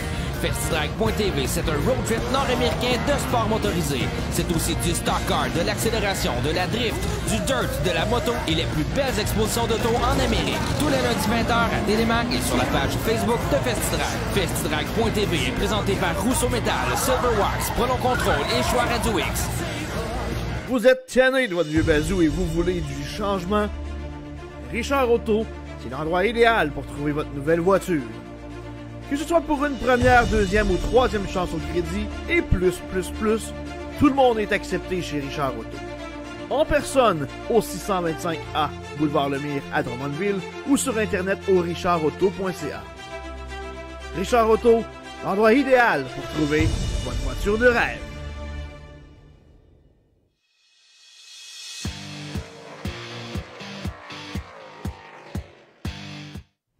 La catégorie sport compact, je vais vous l'admettre, m'impressionne drôlement depuis quelques années maintenant. Je ressens une belle fierté dans cette catégorie. Au niveau de la compétition, puis également dans la qualité des véhicules qu'on amène aux courses à chaque semaine. Et on a vraiment une excellente compétition, de très, très bonnes courses. Et un des ténors de la catégorie à Granby, Danick Sylvestre est avec nous. Salut Danick, bienvenue dans notre studio. Salut Anthony. Bienvenue, bien content de te recevoir parce que là, c'est un excellent début de saison encore pour toi à l'Autodrome Granby. 3 victoires depuis le début de la saison dans ta voiture 9S. Ça ne pourrait pas aller mieux. La régularité, la voiture qui tient le coup à chaque semaine. C'est vraiment ça qu'on cherche cette année. On voulait un championnat à Granby absolument, puis on va tout faire pour l'avoir cette année. On est bien parti, on rend la voiture fiable, fait que, on a des bons résultats. Jusqu'à quel point en sport compact on va aller chercher de la vitesse, oui, mais aussi de la fiabilité? Parce que c'est une catégorie qui, selon les conditions de piste, que ce soit collant ou glissant, bosselé, non bosselé, ça peut avoir un effet sur les performances. Jusqu'où on est capable justement de balancer entre les deux? Bien là, c'est ça. On prend comme la semaine passée, un vendredi que la track était quand même rough pour nous autres. Ça a coûté 2 bearings de roue puis une tie rod, mais on met du nœud puis on s'assure qu'à la prochaine course, les morceaux vont tenir. On le voit à plusieurs tracks comme à Cornwall là, qui partent beaucoup de voitures, mais qu'ils finissent un petit peloton. Mais c'est ce qu'on essaie de ne pas avoir à Granby. Je pense qu'on réussit tout de même à avoir un bon car count final à la fin des courses. Fait que c'est sûr que la classe elle n'a jamais été aussi en santé que présentement. Entièrement d'accord avec toi au niveau du nombre de voitures qui se présentent à toutes les semaines, mais aussi la qualité des voitures. Ça m'impressionne. Je dirais que depuis 4-5 ans, ça paraît un peu plus encore. C'est plus des bazous, là, mais plus pantoute. Là. On est très loin des bazous en sport compact. Les gars sont fiers, les filles aussi. C'est le fun au bout de voir ça. C'est sûr, on a eu une grosse évolution. Même moi, mes premières années, le char était vraiment pas comme qu'il est en ce moment. Puis c'est sûr qu'on met en masse de temps l'hiver comme qu'on met autant de temps pendant la semaine entre les courses. Là. Puis on veut faire un bon spectacle, puis je pense qu'on y arrive. On est en train justement de montrer tes voitures au fil du temps. Alors, merci à nos différents photographes là, qui nous permettent justement de mettre les choses en contexte puis de montrer un petit peu par où tu es passé. Parle-nous un peu de ton début de carrière. Qu'est-ce qui t'a amené aux courses exactement? Bien, mon père qui a tout le temps été aux courses. C'est sûr que je n'irais pas aux courses si ça n'était pas de lui. Puis depuis mon tout jeune âge que je me tiens dans le pit, puis lui a tout le temps été dans des équipes de courses. Puis on a pogné la piqûre là. Puis c'est une affaire de famille aussi. Fait que c'est sûr que ça rassemble tout le monde dans le pit, puis on a tous du plaisir à y aller, fait qu'on continue d'y aller. Dis-moi, ça c'est un de tes... Est-ce que c'est à tes débuts? Ça ressemble pas mal à ça. C'est une photo d'époque, c'est pas mal d'années. Hein? Ça, je pense, c'est à l'Enduro à Sonner. C'est ma première course. Ça, oui. Monte à quand, ça? Ça fait 7 ans. Déjà? 7 ans déjà, oui. C'est là qu'on a eu la piqûre de piloter. Le temps passe quand même très rapidement, puis je suis curieux un petit peu de connaître un peu tes projets futurs en course automobile. Il y a des questions de budget, des questions de performance là-dedans, mais il y a des rumeurs qui circulent actuellement sur ton intérêt de faire le saut en sportsman la saison prochaine. Souvent, les gars en sport compact, lorsqu'on domine la catégorie, à un moment donné, c'est comme un passage obligé. Et là, clairement, t'as des aspirations sportsman. On a des images exclusives à vous présenter d'un essai de Danick Sylvestre au volant d'une voiture sportsman à Saint-Marcel. Ouais, on a eu la chance, Dominique Lucier nous a fait essayer une voiture. C'est sûr que ça donne la piqûre, ça donne le goût d'aller continuer en sportsman. Puis je pense qu'on est rendu là. On voulait un championnat à Granby, fait qu'on essaie de l'avoir cette année pour pouvoir changer notre fusil d'épaule. Puis on pense l'avoir cette année. Est-ce que tu te vois dès la saison prochaine dans cette catégorie-là? Est-ce que tu as des idées déjà sur une voiture à acheter? Est-ce que tu as déjà avancé ce dossier-là? Non, c'est sûr que le choix le plus logique, ça serait les Sportsman. On habite à 5 minutes de la track à Granby, fait qu'on aimerait ça être régulier à Granby. Fait qu'on s'enligne vers les Sportsman. C'est sûr qu'il n'y a rien de fait encore. On n'a pas de voiture à l'œil, on n'a pas... Ça va se faire plus à la fin de la saison. Là, on se concentre vraiment sur les sports compacts pour finir la saison. Mais on a de la pression de tout le monde là, à monter, autant les concurrents que l'équipe dans le garage, puis l'équipe au pit, c'est sûr qu'ils aimeraient ça nouveau monter. Là. On ressent ça comme une pression quand tu domines une classe, OK, d'accord? Il y en a qui ont outrageusement dominé la classe sport compact. C'est pas ton cas encore. Tu domines, oui, mais sans dire que tu brûles la classe. On n'est pas là encore, la compétition est féroce, t'es pas tout seul en piste. Mais tu ressens ça comment, le fait que, il va-tu monter, il va avoir la chance, nous aussi, de gagner des courses? Parce que c'est toujours la même histoire qui se présente à chaque année. C'est sûr qu'on parle pas avec tout le monde, là, mais ça se fait sentir. Là, on a beaucoup de compétitions cette année, ça c'est le fun. Fait que il y a beaucoup d'aspirants à la victoire à chaque soirée. Là. Fait que si on ne le ressent pas de ce côté-là, sur la piste, tout le monde est égal, puis c'est le fun. Là. Mais c'est sûr qu'avec plusieurs victoires au cours des années, ça va de bon train qu'on est rendu là.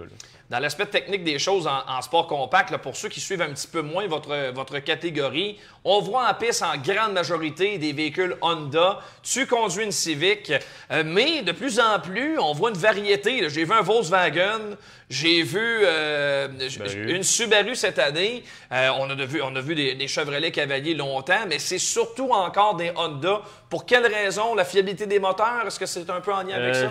La quantité de pièces, le coût, je pense qu'ils sont pas mal plus accessibles que plusieurs autres marques. Okay. C'est sûr que la variété aussi, c'est le fun pour ceux qui en ont.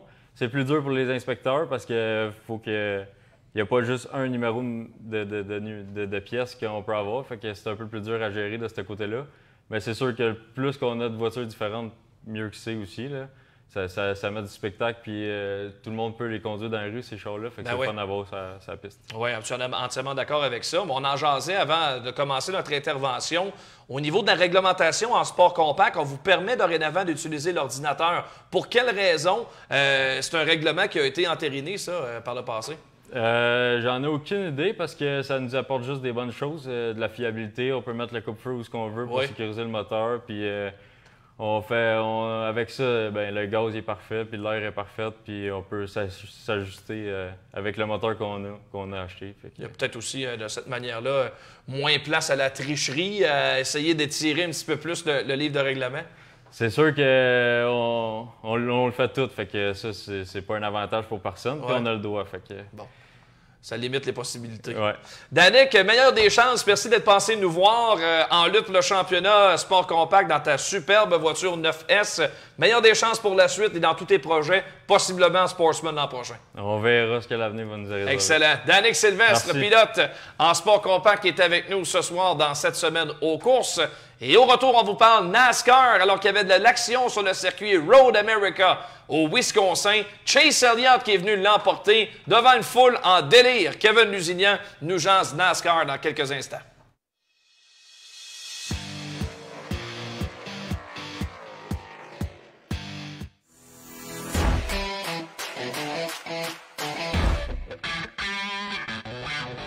En 2021, l'Autodrome Drummond fête ses 70 ans et se réinvente. Nos classes locales, modifiées Sportsman Pro Stock, Lightning Sprint, Mud Light, Slingshot Junior et Senior ainsi que STR seront à l'affiche. Viendra s'ajouter la Super TT Nationale Série, mettant en vedette VTT, SXS et Autocross. Également la série NAFT, North American Flat Track. La visite de la série Empire Super Sprint à 2 reprises, la série Dirt Car Gros Bloc, le Race Mania 17 et l'événement de l'année à l'Autodrome Drummond, le Québec Dirt Weekend. 2 soirs de course, dont une bourse de 12 000 $ aux gagnants le samedi soir pour une course de 170 tours en modifié. Veuillez noter que la situation concernant la COVID-19 pourrait avoir un impact sur les soirées de course de l'Autodrome Drummond en 2021. Advenant le cas, tous les détails vous seront dévoilés dans les plus brefs délais.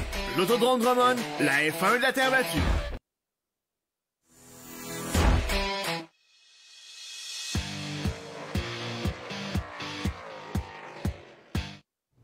On est de retour à cette semaine aux courses. Kevin Lusignan qui est en notre compagnie. Il est de retour, Lulu, 2e fois sur l'émission. Faut jaser NASCAR, alors qu'en fin de semaine, Road America, c'est là l'action qui se déroulait en NASCAR, un circuit routier, mais c'est la beauté des lieux qui retient l'attention et NASCAR est allé s'installer là en fin de semaine. Et qui dit circuit routier, on ne se le cachera pas, ça arrive souvent que des carambolages et des accidents, donc on va voir un petit peu dans le segment, un petit peu ce qu'il y en est justement. C'était un petit peu plus dur du côté de Denny Hamlin, justement. On le voit justement à l'écran, là, Hamlin qui a forcé un petit peu et s'est ramassé loin dans le premier segment. Donc le pilote... Ah non, tu sais, Road America a ça. Les trappes de sable sont énormes. Fait que les pilotes, là, c'est vraiment plus difficile quand ceux-ci, justement, font des sorties de la sorte. Et il y a eu un accident pas longtemps, justement, après la séquence d'Hamlin. Corey LaJoie qui... accident spectaculaire, là. On vient vraiment ressortir, on vient à l'entrée de piste et il vient frapper directement le muret. Là. Et c'était quelque chose côté du pilote de la voiture numéro 7. Même Kurt Busch, Kurt Busch est quand même un pilote reconnu, a eu une séquence également qui est sortie un petit peu large. T'sais, on le sait, les circuits routiers, c'est quelque chose. Et là, Busch, on voit justement, on était chanceux, on est revenu en piste, mais la plus grosse séquence, c'est la plus choquante du même coup. Les coéquipiers, Kyle Larson, ton pilote préféré, et Alex Bowman. Alex Bowman a manqué de frein sur la séquence qu'on voit et est venu percuter directement Larson. Donc, les deux pilotes, Larson qui était justement en tête à ce moment-là. Qui menait encore et justement, la séquence a fait en sorte que, un petit spinorama et on repart plus loin.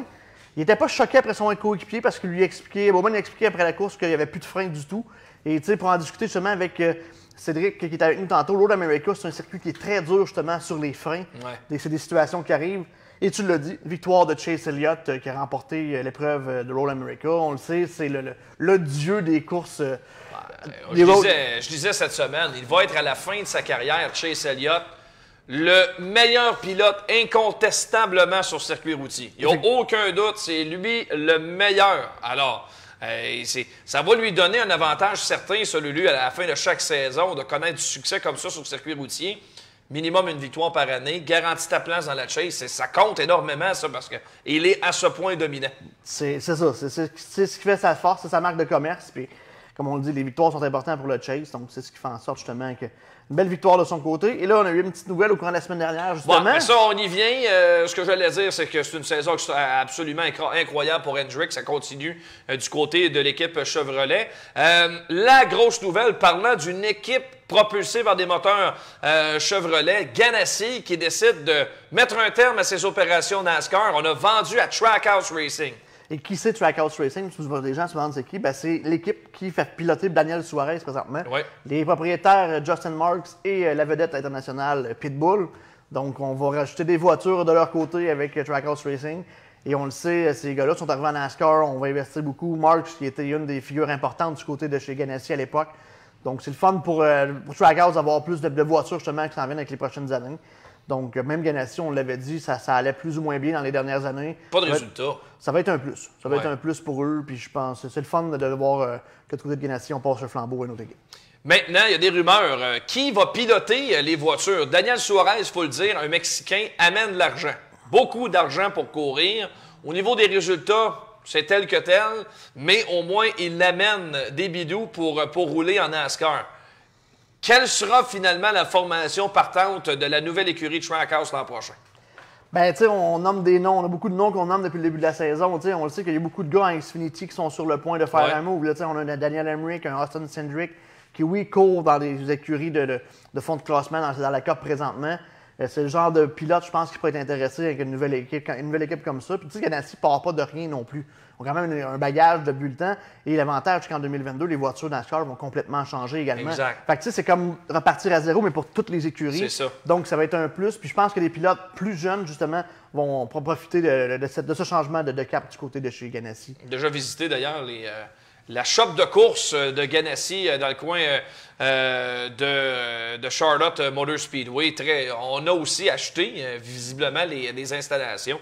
Donc ça aussi, ça compte dans tout ça. Bon, il y avait également la série NASCAR Xfinity, là aussi, pas mal de brasses camarades, mais culminé avec une victoire de Kyle Busch, de nouveau présent dans une classe inférieure.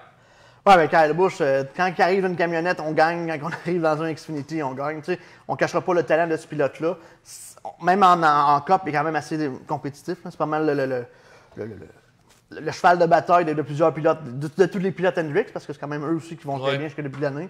On le voit, une petite séquence, Sam Myers a eu un petit accident de son côté en commençant la course, justement.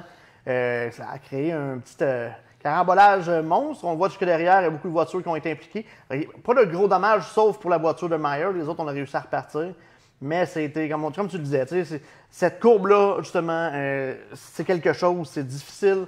Et les gars, justement, des fois, on rentre trop fort et c'est ce qui est arrivé. Et là, on a frappé en voulant mettre les freins, mais là, la voiture s'est projetée directement au mur intérieur et a causé l'hécatombe. Spencer Pumpelly, c'est pas un pilote qu'on connaît, mais accident spectaculaire de son côté. On s'est ramassé la voiture sur les pneus directement. On échappe la voiture à l'entrée de la courbe également. Et là, l'hécatombe qui continue. On se ramasse en 180 et de reculons, on frappe directement le mur et on touche à la barrière de pneus. Et là, on voit la voiture, la lève directement sur les pneus. Donc, un contact. Ça a frappé. Ça a frappé, là. C'est un gros contact du côté de Pumpelly. Puis un autre aussi, qui est quand même assez connu en Xfinity, Matt Snyder. Matt Snyder a mauvaise séquence, on le voit. Et il décide de revenir en piste. Malheureusement, ça l'a causé, les autres pilotes derrière ont voulu l'éviter. Et ça l'a causé justement un carambolage de son côté. Et en fin de séquence, oui, Busch dominait l'épreuve, mais on a une belle bataille entre Hemric et Annett. Dépassement justement de Hemric en dehors de Annett pour la deuxième position, parce que Busch était déjà parti à des années-lumière devant. Donc une belle séquence de ces deux pilotes-là. Hemric, on le nomme depuis le début de la saison avec Cindric, c'est des pilotes qui sont sur le point de faire le saut en Cup. Et justement, on va voir la séquence, là, Hemric est en 3e place et on en profite. T'sais, on parlait l'aérodynamique sur les circuits routiers, c'est ça qui est le fun de voir les voitures NASCAR. Malgré que c'est des gros bolides, on réussit justement à aller chercher de la vitesse. Et justement, Hemric qui va chercher la 2e position là-dessus. Donc, victoire de Kyle Busch. Comme on disait, à la fois qu'il embarque dans une autre classe que la Cup, c'est quasiment une victoire assurée du côté de Busch. Et là, c'est ce qui arrive du côté de la Xfinity. Le prochain week-end, on s'en va du côté de Atlanta. Oui. Mais c'est pas la course qu'on va surveiller, je pense, Anthony. Les regards seront du côté de Knoxville. Ça fait longtemps qu'on vous en parle, mais c'est en fin de semaine, vendredi soir, les camionnettes qui vont aller rouler sur la terre battue de Knoxville pour la première fois. Oui, effectivement. Et pour ceux qui aimeraient se revoir, dès jeudi soir, les pratiques vont être diffusées directement sur Fox Sports. Donc, les gens qui veulent voir ce qui se passe du côté de Knoxville. Première présence, on le sait, avec Eldora dans le passé, ça avait tout des spectacles, mais j'ai hâte de voir Knoxville. Avoir un petit 2 à mettre sur Wood Friesen sera mon choix.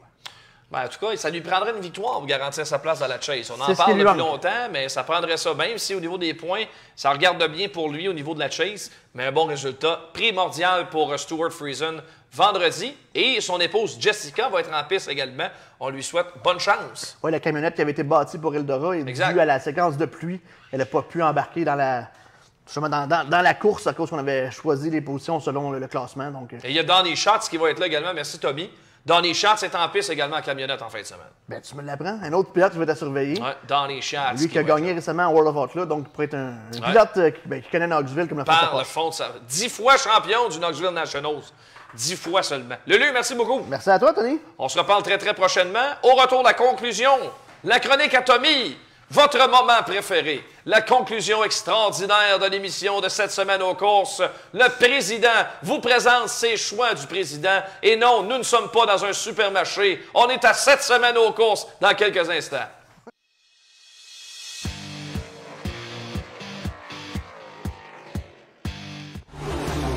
Vestidrag Développement, une entreprise 100% québécoise, contribue à développer des pilotes de course d'ici, partout en Amérique du Nord. Vestidrag Développement.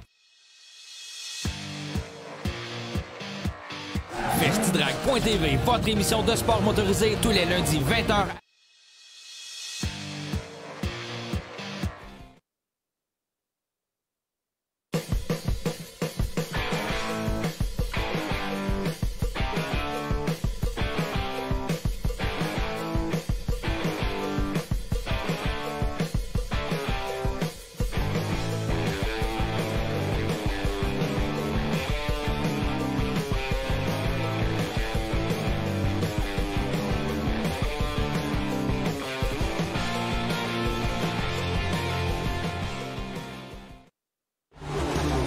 Vestidrag Développement, une entreprise 100% québécoise, contribue à développer des pilotes de course d'ici, partout en Amérique du Nord. Vestidrag Développement tient à remercier ses précieux partenaires. Silverwax, Rousseau Métal, Richard et compagnie, Prolon Control, VP Racing Fuel et DL Performance, Globocam, Groupe Brière International, le Grand Prix de Trois-Rivières, Dumoulin Compétition, Permatex, Vestidrag.tv, Hypertech, Choix Radio X et 91.9 Sport. L'Autodrome Green Bay, c'est la place pour vous divertir les vendredis soirs. De la vitesse et de l'action, mur à mur pour les amateurs de sensations fortes. En plus, c'est gratuit pour les 17 ans et moins. Parfait pour une belle sortie en famille. L'Autodrome Green Bay, c'est la piste sur terre battue la plus rapide du Canada. Venez vivre l'expérience sur place et vous pouvez même prendre le volant comme les pros. Contactez l'équipe de Driver Academy pour plus de détails.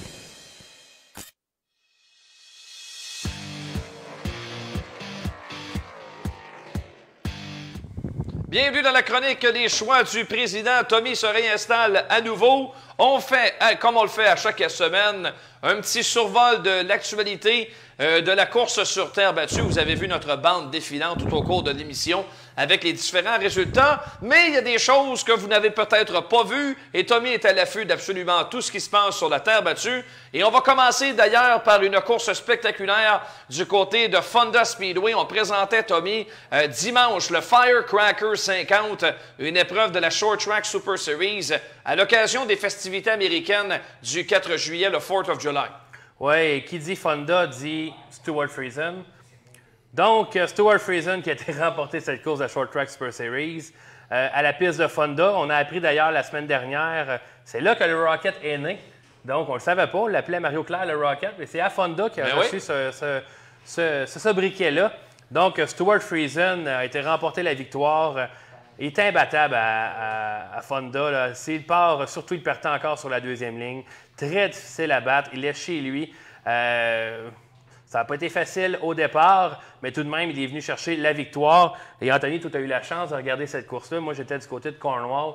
C'est Billy Decker et Matt Shepard qui l'ont accompagné sur le podium. Ça fait du bien de voir des grosses courses à Fonda. Pendant quelques années, on n'en avait plus. Oui. Et depuis que Brett Dio est revenu là, dans le visuel des courses, disons, là, on voit de plus en plus de grosses courses. D'ailleurs, on va avoir une course à 50 000 là, à la fin de la saison du côté de Fonda. C'est un peu une pratique là, pour ce genre de programme. Et on voit Matt Shepard avait décidé de ne pas mettre, lui, de sail panel là, sur sa voiture.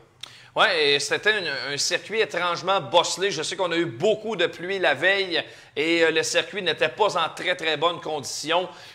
Beaucoup de crevaisons, mais en fait, c'était tout simplement des pneus qui débarquaient. Et ça, c'est vraiment pas des bonnes nouvelles quand ça arrive. Et c'est arrivé à plusieurs reprises, notamment au début de l'épreuve. Mais Friesen, je veux dire, il est dans un état de grâce à chaque fois qu'il se présente à Fonda. C'est de loin son circuit où il se sent le plus à l'aise. Chaque semaine, il est l'homme à battre là-bas et très peu de pilotes sont capables de le battre à la régulière à Fonda. Et ça a été encore le cas dimanche avec une victoire relativement facile pour lui, malgré les quelques embûches sur le circuit. Oui, je pense qu'il va chercher son argent de poche à Fonda. Oui, pas à peu près. On lui souhaite bonne chance à Knoxville. On en parlait tantôt, sera là avec la série Camping World Trucks du côté de Knoxville vendredi soir. Donc, belle victoire, 10 000 $ qu'il a empoché du côté de Fonda. Tu voulais nous parler d'une épreuve en midget à Lincoln Park. Oui, j'adore les midgets USAC. Je trouve ça très spectaculaire. C'est dommage qu'on n'ait aucune voiture comme ça assez près du Québec pour les inviter. Là, ce serait inconcevable qu'on les fasse venir faire tout ce kilométrage-là pour venir courir au Québec. Mais tout un show de la part de Justin Grant, Brady Bacon et Kevin Thomas Jr. C'est d'ailleurs ce dernier qui a remporté la course. On s'est échangé la première place à plusieurs reprises avec des slide jobs. Vraiment tout un spectacle. C'était le festival du Wellet aussi. On le voit présentement. Lorsque ça sort du coin, c'est assez mauvais un midget. Très bon spectacle. Vraiment, j'ai regardé à 2 reprises le vidéo qu'on a mis justement. Là, vous pouvez le voir sur le site de Flow Racing, sur la page Facebook de Flow Racing. Quel spectacle on a eu du côté des midgets. Et c'est des voitures qui sont propulsées par des moteurs 410. Là. Ça ne roule pas à peu près. Tu n'as pas l'appui aérodynamique que peut t'apporter l'aileron sur le toit. Donc, ça change complètement le comportement du bolide. Et ça laisse encore plus la place au slide job. Oui, puis c'est plus racy un peu dans le sens que on peut faire un peu plus de 2 de large. Avec les ailerons, là, les dépassements se font très, très rapidement habituellement. Et là, on a vu vraiment de belles bagarres pendant de nombreux tours. 3 lignes de course. Vraiment, allez voir cette course-là, c'était incroyable. OK, on va vous présenter maintenant la séquence de la semaine que je vais t'inviter à nous commenter parce que là, on change de registre complètement. On s'en va dans quelle classe? Les Stadium Super Truck. Ah, voilà. OK. Donc, ça part. Oui. Là, on voit le pilote de la camionnette 42 choqué. Déjà, il lance son casque et son hands. Oh. Et là, il est très fâché. Et l'autre lui dit, viens me voir, mais il garde son casque. OK. On a le droit à 2 courageux. Regardez bien ça. On s'ostine présentement pour qu'est-ce qui s'est passé. On devine dans un virage précédent à 2 reprises, il l'a dit. Ouais. Et là, lui, il ne veut pas comprendre. Et regardez bien ça. Allez voir le courage. Le courage même. Regardez la réaction du gant rouge. Bon, là. On fait des faces. Oh, là, c'est pas fini, Anthony. Quand même pas un petit monsieur, le monsieur avec le casque, non? Non. C'est pas une abyssmal, ça. Non. On en fait des grandeurs X large ici chez Driver. Oui. Puis c'est pas fini. Regardez, il ramasse le steering, s'en va dans sa voiture. OK. Finalement, ah ouais, c'est vrai, je pourrais faire quelque chose d'autre. Et là, pas tout de suite, il se donne un élan. Ah oui? Oh, on joue au frisbee! On joue au frisbee. Là, et regardez bien celui qui a le casque. Ben, il est courageux. Lui, il pogne son casque, il dit « Va voir Alex Lajoie, c'est driver, va en acheter un autre. » Et voilà, tiens ton casque, bonhomme. Hey, on s'est fait un nouveau client chez Driver. Et là, c'est pas fini, là. Regardez bien le petit monsieur, qu'est-ce qu'il va aller chercher, Anthony. OK. Ça n'a pas de bon sens. C'est une série assez sérieuse. L'instincteur! Il revenait avec l'instincteur. Il a fallu que le gars de sécurité lui dise « Hey, là, ça n'a pas de bon sens. » Et ça s'est terminé comme ça. Quel spectacle! Il voulait arroser qui, lui? Pour vrai, il manque juste Dominique Paquet qui fait les nouveaux drôles de vidéos qui pourraient... Ben, t'es pas payé parce qu'on va t'engager. Roger et Rodrigue, ça chicanait. Alors, c'était la séquence de la semaine. On vous a pas gardé un accident cette semaine, on vous a gardé une séquence. Mais ça valait la peine certainement de vous la présenter. On en est maintenant rendu au choix du président, tes éléments forts de la semaine sur la terre battue. Et on commence ça avec les sports compacts à qui on a accordé plus d'importance dans l'émission aujourd'hui avec la présence de Danick Sylvestre. De bons spectacles semaine après semaine dans cette catégorie. Oui, j'ai écrit lors de l'entre-saison un texte « Odd au sport compact ». C'est incroyable le temps que ces gars-là mettent maintenant sur les voitures, des voitures superbes, des voitures fiables aussi. Évidemment, on n'est pas à l'abri d'un bris, mais quoi qu'il en soit, regardez, c'est toutes des belles voitures, tous des pilotes très compétitifs qui sont très fiers de leur voiture, très fiers également des performances. Donc, chapeau à vous, les sports compacts. Vous avez prouvé dans le temps de pandémie, au lieu de peut-être que la classe perde des pilotes. Oui, ils n'ont perdu, mais il y en a plein qui les ont remplacés. Donc, on a vraiment eu un renouveau dans la classe. Donc, chapeau à tous les pilotes de sport compact qui nous donnent des spectacles à tous les vendredis et samedis cette semaine. Absolument. Chapeau à vous. Mario Claire, ton deuxième choix. Mario Claire, évidemment, on veut le voir à l'avant, Mario Claire. On aime ça entendre les klaxons à l'air. Mais Mario Claire, c'était pas facile depuis le début de la saison dans la voiture 22. Du côté de Drummondville, pas été capable de remonter, mais à Cornwall, on le sait, c'est le pilote le plus victorieux dans le Canadian National. Déjà 6 victoires. Donc, on a profité vraiment pour mettre la malchance derrière lui et aller chercher une victoire très populaire. Il faut le dire, c'est Pascal Romaneski qui mettait ça sur Facebook. La course s'est finie à 22h22, 22 secondes. Wow! Je pense que c'était le destin pour Mario. Donc, félicitations Mario. Continue ton bon travail. Puis, ça prend le 22C aux avant-postes pour donner de bonnes courses. Oui, la première victoire dans le 1 s'approche également pour Mario Claire. Convaincu aussi. Et on va terminer ça avec la première place à l'équipe de remorquage Boissonneau. Oui, pour avoir fait plusieurs circuits aux États-Unis, on a les meilleurs à Granby au niveau du remorquage. C'est incroyable à quel point qu'ils sont rapides, précis. Ça va être une photo qu'on va voir plus tard. Ils sont très rapides, très précis dans le sens qu'ils n'abîment pas la voiture plus qu'ils font. Et on a également la course Mira, toujours par André Boissonneau. Donc, félicitations à Jean et toute ton équipe. Vous nous sauvez, évidemment, avec le couvre-feu. Ça prend du travail très rapide et à chaque fois, vous le faites. On se souvient, lorsqu'il y a eu le gros carambolage en gros bloc devant l'estrade à cause de Larry White, Ryan Gaudin n'en revenait pas. On a réussi à sauver sa voiture alors que lui qui pensait qu'elle pourrait être démolie. Et on l'a déposé tranquillement et il a pu rembarquer. Donc, on travaille très, très bien du côté de remorquage Boissonneau. Chapeau à vous, parce que pour les gens à la maison, faites le tour des autres pistes, vous allez voir que c'est pas pareil. Et on termine sur une note un peu plus triste, mon cher Tommy, cette semaine. Un incident qui a eu des conséquences fâcheuses du côté de Montmagny samedi soir. Oui, on avait une course du côté de Montmagny. On voit le photographe Guy Laroche qui s'est fait frapper par une voiture lors d'un drapeau jaune. N'a pas vu la voiture venir, a traversé la piste. Malheureusement, on a eu un traumatisme crânien et quelques blessures. Et la chose qui est heureuse là-dedans, c'est qu'on est en voie de guérison. On voit la mise à jour présentement sur le Facebook de l'Autodrome Montmagny. Donc, ça va bien pour Guy Laroche. Une bonne nouvelle. On a décidé d'arrêter la course côté des pilotes parce qu'on était touchés par ce qui était arrivé. Donc, chapeau à tout le monde. Important, autour d'un circuit de course, être prudent en toutes circonstances. Super important et que ça nous tienne de leçon qu'un accident comme celui-là peut arriver. Alors, souhaitons que ça ne nous arrive jamais un accident comme celui-là. Et Anthony, samedi, je dois en parler. C'est une cause qui me tient à cœur, évidemment. Vous le savez, on a fait le mémorial Médric Marion avec Driver Simulation. Et là, on va avoir la Coupe Médéric Marion dès ce samedi pour les sportsmen. C'est un mini-championnat de 3 courses pour les pilotes de moins de 19 ans. Donc, on veut vraiment encourager la relève. Les pilotes qui sont environ dans l'âge de Médéric, qui nous a quittés trop tôt l'hiver dernier. Mais c'est Jean-Claude Fortin et Félix Roy là, qui sont derrière ça. Au bout des 3 courses, on va remettre 1000 $ aux pilotes de moins de 19 ans qui vont avoir eu le meilleur dans ces 3 courses. Donc, chapeau à Jean-Claude Fortin. D'ailleurs, tu vas avoir la chance de t'entretenir avec lui lors des courses samedi. Mais chapeau à lui et Félix pour avoir eu cette idée-là. Et chapeau également à Remorquage Boissonneau qui a décidé à chaque course d'ajouter 100 $ au Hard Charger. Donc, le jeune pilote de moins de 19 ans qui aura fait la meilleure remontée à chacune des 3 courses recevra 100 $. Très belle initiative, absolument. Donc, en fin de semaine, on se donne rendez-vous. C'est du côté de Granby que ça se passe samedi. L'organisation qui a décidé de présenter un seul événement. Bien sûr, on attend avec impatience la réouverture du RPM Speedway.